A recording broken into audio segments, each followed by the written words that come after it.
if you want to remove SIM card from Nothing Phone 3A, what you need to do is you need to use the eject tool that comes with the phone. We can find it inside the box. I have mine over here that looks a little bit different, but it still does the job. So over here at the bottom, we have the SIM tray with this hole here on the left side. So we need to put the pin into that hole and then push it in so that the SIM tray comes out a little bit.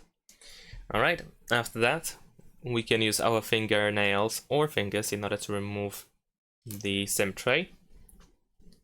And after that, we need to simply take out the SIM card, our SIM cards from the SIM tray. You might want to push it from the other side just a little bit, but don't try to break it or something. So use just a little bit of force in order to remove the SIM card.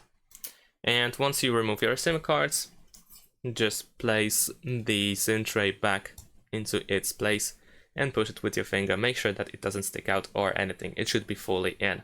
And that is all. Thanks for watching. Leave a like and subscribe to my channel, and see you in my next videos. Bye.